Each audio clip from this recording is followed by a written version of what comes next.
Well, welcome to my presentation on Underrepresented in Tech, Lessons from Competing in 100+ Hackathons. So, my name is Anita Yip, so hello world, right? But in the hackathon scene, I am called Cerulean Ox. Let's see. And I created this pseudonym a while back, and it really stands for a combination of the things that I love, right? First, I love all descriptive shades of blue, cerulean included. Second, the ox is the strongest animal of the 12 Chinese zodiacs signs and is a symbol of diligence, strength, and down-to-earth persistence, which is something that I really identify with. And third, I love the Latin language. I loved it so much that I wanted to be a lexicographer, and these are people who create dictionaries for a living. That's what I wanted to be. And so when I was thinking of a name for myself, I sounded out the name Cerulean Ox, and I really liked how the last three letters, Cerulean Ox, is N-O-X, which stands for knight in Latin. And I was trying to think about, like, what does a cerulean knight look like? And so that kind of stumped me, and I thought, this is a perfect name for me. Because I don't know, I couldn't figure that out. So, but why did I go into that, right? So why is talking about my pseudonym really important?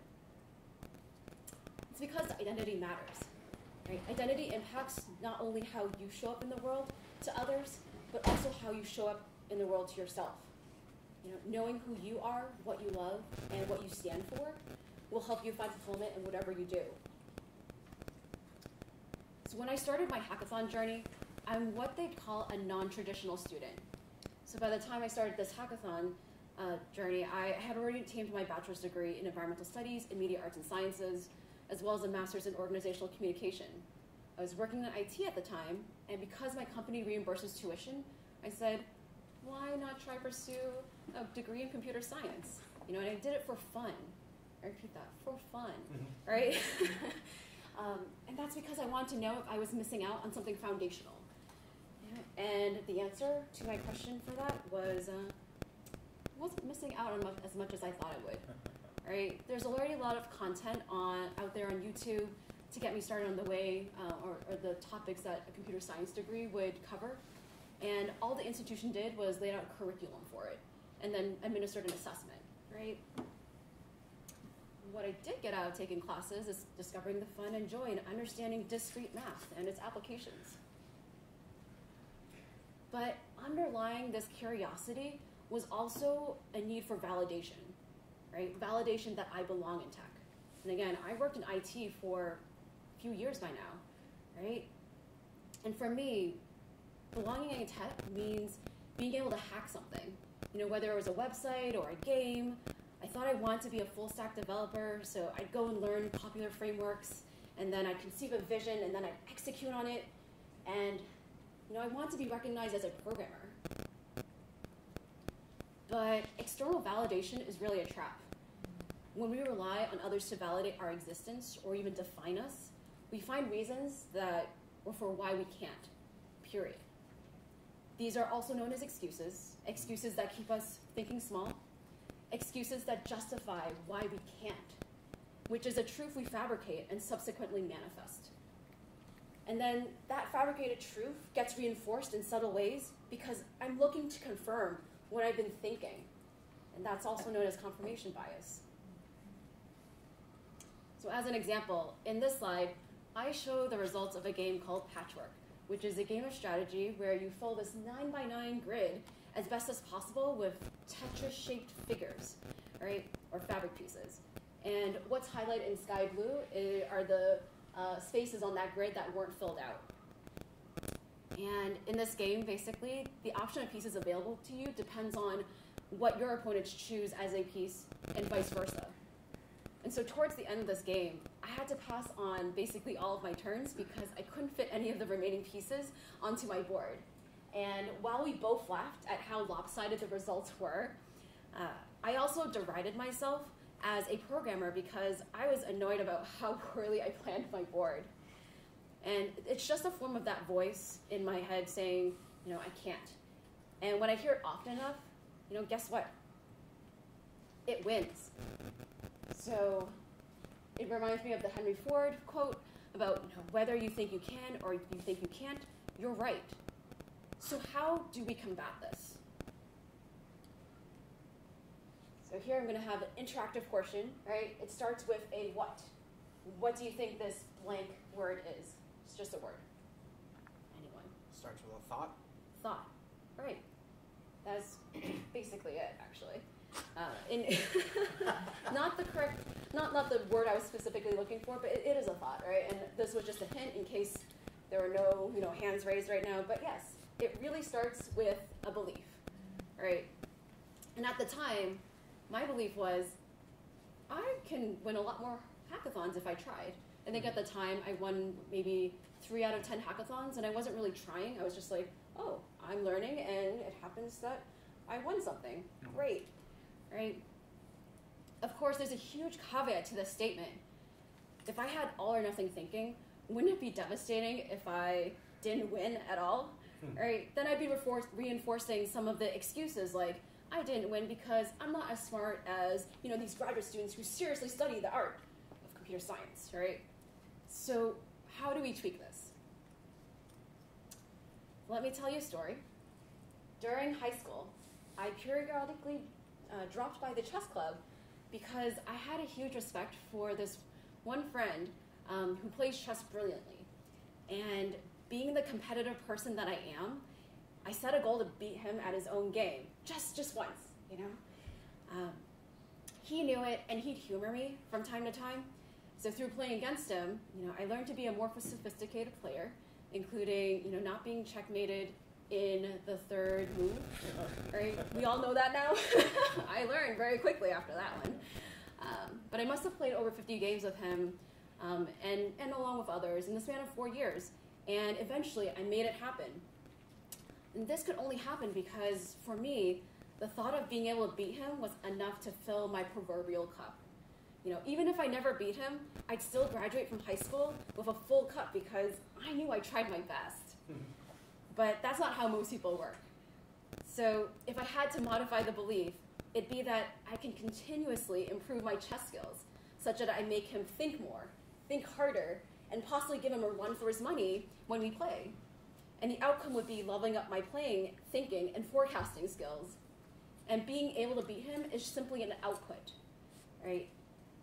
So in forming our beliefs, seek impact, not validation. Validation will always lead us astray from what our real goals are. Now, once we have that belief, now what?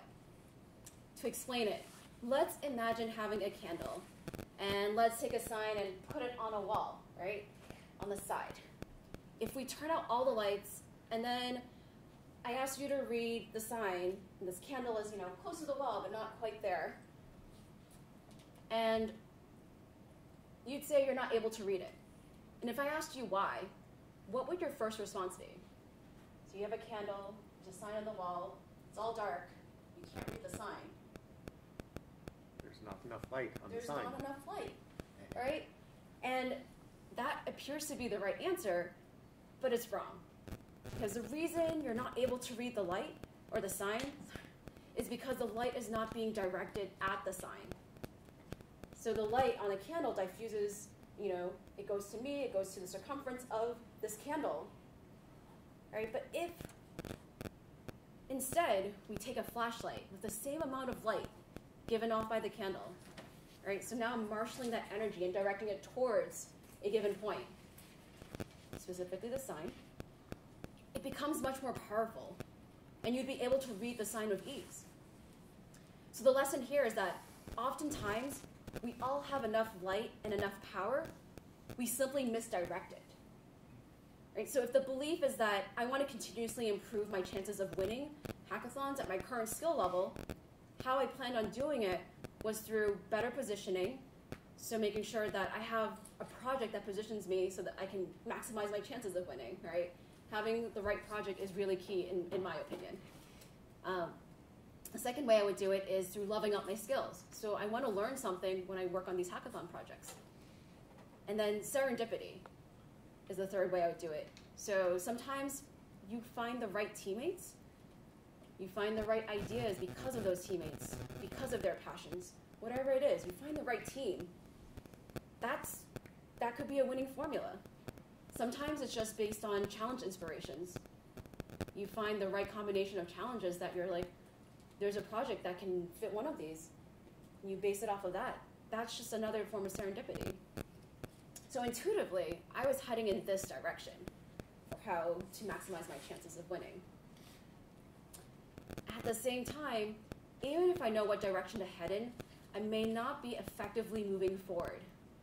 So going back to the example of the flashlights shining directly on the sign, what if this flashlight emitted a red tinted light? Right? So the sign may be visible, but it's harder to see it.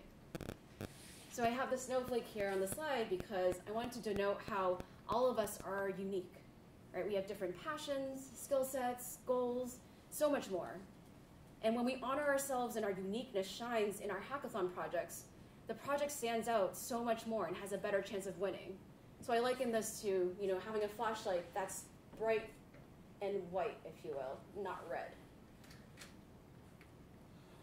So here's just a sample of projects where it all came together because, the team or I embraced and honored who we are and what we wanted to pursue. And just to highlight a few, the first one, Problema Llama, came about because I was in the mood to create some kind of game with image assets of South American culture that I found. And so literally, when I was doing team formation, I said, I want to create a game. Here's the technologies I want to use. It's going to involve a llama. I don't know what this llama will do, but we'll work together and we'll figure this out. Want to join me? Hit me up, right? That was how I found my team. Space Delta worked out because there was a member who said, hey, I'm part of ROTC and there's a US Space Force challenge, let's do that. And then someone else on the team said, oh, I want to do something machine learning related, but I can only do linear regressions, right? And what we did was we found a data set that involved linear regressions and that fit the theme of being in outer space. And then the rest of the team basically figured out how to visualize the data output. So it all came together in that way. And then the last one I want to point out is Bizarre Google. This was just me working on developing a sense of humor. Because a lot of projects at hackathons are kind of save the world, do something with this, here's some business value, create a company out of it. And there was an opportunity to do a useless hack. And I thought, oh, that's very challenging because, I still want to learn, but I have to make something that no one would ever use. And what could that be? And that turned into tripling the time it takes to Google what you want to search for. So yes. Ma'am? Yes. What's a linear regression? Linear regression. So in the context of the project, we were projecting where the satellite would be based on its movement. So if you have a satellite that moved from this point to that point, right, in a straight line, presumably with more time, you can project with linear regression to say in so many days it'll be over here. Gotcha. So it just calculates where it would be if you Based follow. on where it's been. Okay. Correct. Calculus. Okay. So what happens in real life, though, is that, when it comes to team formation, people judge. So people would stop talking to me after I told them what school I went to, or people were more hesitant to work with me when I showed them my earlier portfolio. So when there were only a few wins, they're like, oh, you're not really competitive, or you're not really the person I want to work with because I want to win too, right? Or there are people who, after expressing interest in joining the team, they either drop out without telling you, or they even could lie and say that they don't have enough time to work on the project. And then you find later that, they worked on another project, for the same hackathon. It's like, okay, it would have been better if you just told me you weren't interested. That's all. And I even had one teammate, tell me to stop talking to a mentor and do the work. Right? And none of these scenarios are particularly pleasant, but they happen. And the best thing to do is to acknowledge that it happened and then think about what really matters. Because if you want to live your life as the person you really are, right? Because all of these scenarios are kind of saying oh, I revealed part of myself and you're rejecting what I've just revealed to you. right? So then you feel, or I feel, like, oh, it's on me, or something like, I need to hide this now, or I did something wrong, or it's something about me. It's like, no, it's not about me, right? But what we want to do is, I want to live who I really am, and so what I need to do is to surround myself with people who see the real me and who accept that. So the people that I just talked about, they're just passerbys in my life. I won't talk to them after this hackathon, right? And if they do talk to me, I'll limit it, right? But my proverbial cup continues to be full because I choose to be around people who see that real me, right? And while it took long, because there's only so many people you can work with and find at a hackathon, right? It did take at least a year, but I eventually did find kind of my own tribe, right? People I would work with in a heartbeat if they decide to go hacking, because they value what I bring to the team, even when all I want to do is ideate and present. On the flip side, I also want to recognize that there are some teams that are simply not on the same playing field as I am, right? And what I mean is there are attendees who are blessed enough to be able to afford hundreds of dollars in hardware or even a hotel room when on-site Wi-Fi doesn't work well. And there are attendees who have worked together before, so it makes it easier for team dynamics. And then there are individuals and teams who also intentionally cheat. And the sad part is that they get away with it because it wasn't pointed out in time. And so when you're underrepresented or when you're part of a marginalized group, know that there will always be some factor working against you, but also know that you can rise above it. And what I do is I don't focus on the can'ts and the no's. I acknowledge that they exist, and then I come back to the belief. Like, what's my belief? What did I work towards? And how can I make it happen? So what I do is I don't play defense, I play offense. I think in the context of a hackathon, it might be I just create better projects. All right? And for me, when I think about playing offense, I think of this quote from Shirley Chisholm. If they don't give you a seat at the table, bring a folding chair.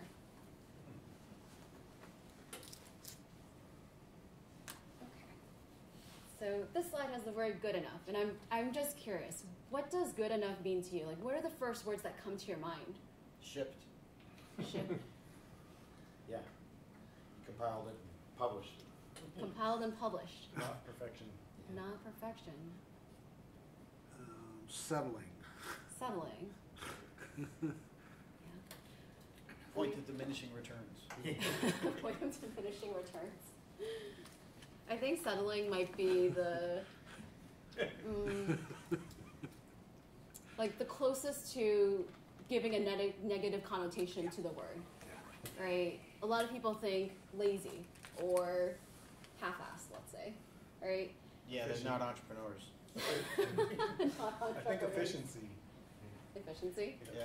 Efficiency, yeah, exactly. But good enough, it doesn't have a negative connotation. By itself, we just attribute those negative connotations. So I put this up here because in a hackathon, we all submit projects, and some people don't because they're like, it's not good enough, right? That's just how we feel about those words, right? What does good enough mean? So for me, good enough eventually turns out to be I showed up, I was engaged, I was present, and hey, I worked on a project. That's it, right? So whether or not it's finished, whether or not I liked it or not, I sent it off, and it's going to be judged, however it will be. And it just reminds me, when people don't submit their projects because they're like, oh, now it's going to be on my track record, if you will, right? A lot of people see that as kind of failure, like failure to submit a project or like complete a project, failure to win, whatever it is, right? It just reminds me of this quote from Laura Gassner-Otting, where she says, failure isn't finale, it's fulcrum. Because we spend so much of our lives being afraid to fail, but what if we turned it around and think that failure is where the magic happens? What if failure is where we learn who we really are? And what if failure is the key that unlocks everything that's to come? Because sometimes failure gives us the opportunity to start over again and to pivot. And we can learn so much in failure than in success.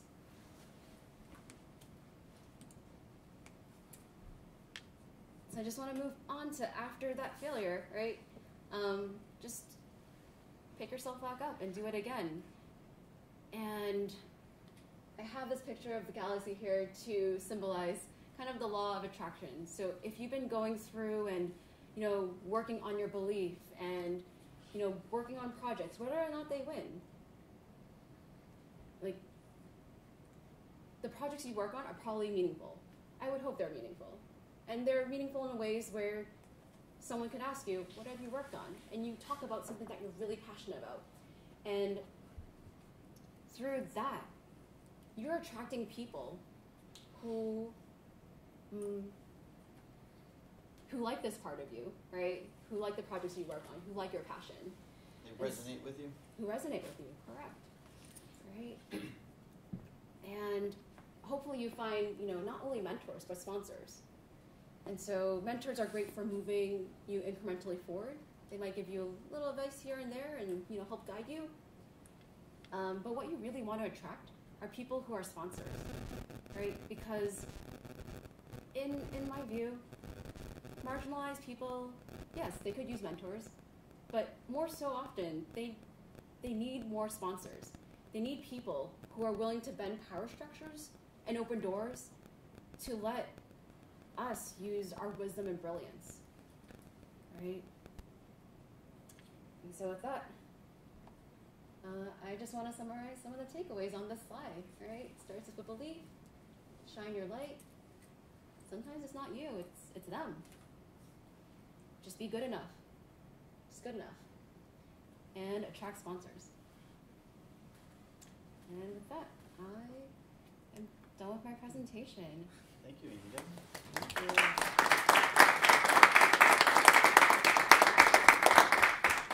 Yes. Yeah, can you elaborate on the sponsor? Like, I know what I think you mean by it, but can you just maybe What do you mean by a deeper sponsors? dive on that? Yeah, so I'll tell you from my work experience. I'm just thinking. So definitely from work, what I had was someone who saw what I could do, not only for the team, but for the company. And when I expressed dissatisfaction with the way currently things were at, my, I was like going to say more immediate team. I was dissatisfied with my role at the time because after a certain event happened at my company, my roles and responsibilities shrunk because the cultural piece of the organization did not condone having the larger skill set that made my job easier. It was kind of like, stay in your lane. That's what I didn't quite get, because the more skills I had in my role, the better I could support my team. So it jarred me. And so I expressed dissatisfaction with that. And I said, if I can't find what I need here, I might look elsewhere. And so what a sponsor did for me was say, let me have you talk to different people at the company who might be able to use your skill set. So instead of, saying, oh, is it because you need a different team, right? Or, are there ways that we can currently help you? It's more like, we see where you're going, we see where you're at. Maybe this is not the type of organizational structure where you can thrive. Let's see where you can thrive, right? So I did have opportunities to talk with people I normally would not have the opportunity to Because of the introduction. because of the introduction. Whereas a mentor is more somebody you're like bouncing off of their own experience. You're thinking a sponsor is actually somebody that's taking you by the hand and say, this is so-and-so, you know, this person's really good. Like that kind of active role in your career advancement or your skill set advancement. You know? Correct. So, Linear regression for careers. yeah. These are Linear people, regression of careers. these are people who are sticking their necks out and saying, I recommend Anita. Who do you sponsor? Who do I sponsor? So I think within the hackathon context, what I did was I started saying I'm open to working with beginners, right? Because here's the thing. When I say that I'm a beginner, very few people want to work, or other beginners will say, oh, we're also beginning, let's learn together, right? But not many experienced hackers tend to work with beginners because, you know, it's a toss-up, or it's like, what if you don't know what I need you to know? And so, and what I realized was that when I started building up my portfolio of wins, it would be easier to attract the type of people who can code, because I was trying to transition away from coding. I wanted to just be the person ideating and presenting, and then maybe project management as well. So doing all the other things besides coding. But so when I won more projects or won more hackathons, I attracted people who would want to work with me. And they're like, I can code it, you just figure out what that project is, and you can present it, and you know, they embrace that. And so there are some hackathons where I looked at the challenge and I said, I want to do X, Y, Z. And then I recruited people and I said, beginners are welcome. These are the roles that I want to be, like, I want filled, right? And they, like with the Prabama Lama, that game, I had the sense that I was going to do all the coding, but I needed people to figure out what's the storyline. And then if there are other additional assets, I wanted them to be able to research them. So I thought of ways of incorporating people who might not have the same or the technical skill set to create the game, but is still very important for the project itself. So one of the things that you talked about was people detaching from a team. Mm-hmm. And in a very different context, I'm wrestling with the same thing of trying to understand, you know, where do these people go, and are they going because of me, or are they going for reasons that have nothing to do with me, but are really, you know, just in their lives and pulling them away. Mm-hmm. And I mean, there's no magic answer to, you know, lasso everybody into a team and it stays, you know, healthy and dynamic. But to the extent that you try to retain them without necessarily doing that because of, you know, any personal rejection, but how do you try to understand, you know, where they've gone, and, you know, is this team really going to fit if you are the sponsor and kind of clear away a couple of roadblocks, either mentally or organizationally, so that they can continue to participate. Okay, so how do you retain people who signal in a way that they want to leave? Yeah. Right? I would say the first thing is ask them directly. Are you still happy where you are? Are you facing roadblocks? Is there something I can do to help you? Ask directly. And then brainstorm how it can work, or provide kind of the context of why things are happening, right? So sometimes there are gatekeepers. And so saying, you know, I know you're trying to, you know, affect change in this way, but I think to really affect change, you might need to go to this gatekeeper to then get to the person you want to get to, right? So I would try to eliminate some of those roadblocks, but open that communication and say, I want to support you. That's one of the first things. I think the other thing is just having a good understanding of the people you're working with. So the person I talked about who was on the project and then said they were too busy and they worked on another project, I had no misgivings about that, because I think my sense was,